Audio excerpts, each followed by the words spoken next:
Hello guys, আসসালামু আলাইকুম। আজকে আপনাদের সাথে শেয়ার করব নতুন একটি ভিডিও। সেটা হচ্ছে আমরা ঢাকা কাচ্চি ডাইনে কাচ্চি খেতে গিয়েছিলাম। আ এই রেস্টুরেন্টের লোকেশন হচ্ছে মার্কেটের ভিতরে বাটা যে দোকান আছে এটার পিছনে আরকি।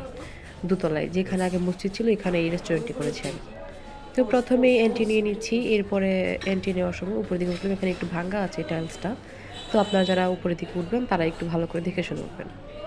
তো উপরে ওঠার পরেই ১ম এই পেয়ে যাবেন বসার মতো স্পেস মানে এখানে সোফা রাখা আছে, বসতে পারবেন। তারপরে আমরা ঢুকে যাচ্ছি। তো মিডলে বসা আছে, মিডলে এখানে যারা অনেকজন ফ্যামিলি মেম্বার এসে তারা বসবে। দেন আমরাও বসলাম। অর্ডার করে ফেললাম। অনেকক্ষণ ওয়েট করার পরে তারা তাদের কাঙ্ক্ষিত খাবার নিয়ে আসতেছে না। তো ওয়েট করতেছিলাম। বললাম যে, "একটা ভিডিও করো আশেপাশের ভিউজ গুলা।"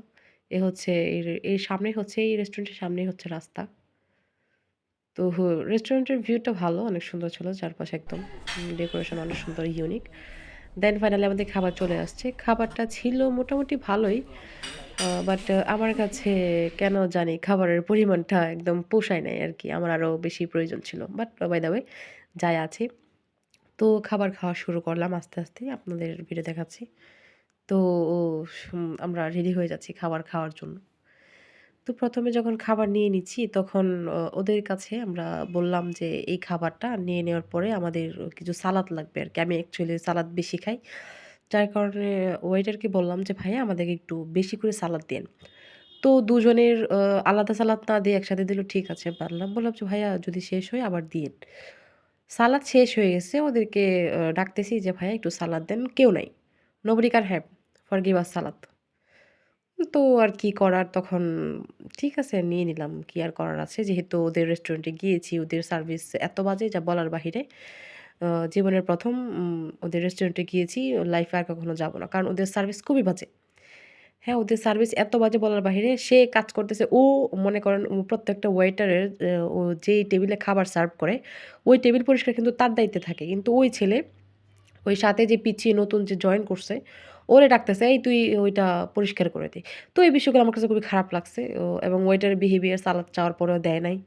তারপরে একের পর এক ওনারা মানে দুনিয়ার সব কাহিনী শুরু করে দিছে। মানে ও গা ছাড়া কাজ। ওই যে আমার পিছনে যে ওয়েটার যাচ্ছে ওই ওয়েটারটাই। মানে ওর গা ছাড়া কাজ। তারপরে এই যে পিছনে ছেলেটাকে ওকে ডাকতেছে, "যাই তুই এই কর ওদেরকে সার্ভিস দে, এই দে, সেই দে।" মানে সে কাজ করবে না। সে সিনিয়র হয়ে গেছে, সে কোনো কাজ করবে না। সে শুধু ওই একদম কি আর বলবো? গা ছাড়া ভাব। মানে আমাদের যেই একটা অহংকার, দাম্ভিকতা যে ভাব সেটা চলে আসে আমরা একটু বড় হওয়ার পরেই। তারপরে যে গুস্তর যেই লিমিটেশন গুলো সেটা ভালো ছিল না আমার কাছে। কেন জানি খাবারটা ভালো লাগে নাই। আদার্স যে রেস্টুরেন্ট গুলো আছে এগুলো অনেক ভালো, ফার বেটার। এখান থেকে আপনারা যারা যাবেন সার্ভিসের ক ক চিন্তা চেতনা একদম আশা বাদ দিয়ে নিজের সেলফ সার্ভিস যদি নিতে পারেন তাহলে এখানে যাবেন। না হয় এই রেস্টুরেন্টে কখনো যাবেন না। তারা একমাত্র শুধু নামমাত্র বসায় দিছে, নামমাত্র রেস্টুরেন্ট দিছে। কাজে কোনো কর্মে কোনো ঠিক নাই। রেস্টুরেন্টের যে একেকটা বলব কি যতগুলো সিনিয়র ছিল ওয়েটার সবগুলাই এরকম মিসবিহেভিয়ার। আর নতুন যে ওয়েটার গুলো আসছে ওদের বিহেভিয়ার ভালো। তো তারপরে বললাম লাস্টে ওয়েটারকে বললাম যে, "এই ভাই আমাদের একটা ভিডিও করে দাও।" দুজন মিলে যেহেতু খেতে যাচ্ছি। তো সে লাস্টে একটা ভিডিও করলো। আশা করি আপনারা একটু সাবধানে থাকবেন এই রেস্টুরেন্টে গেলে স্পেশালি।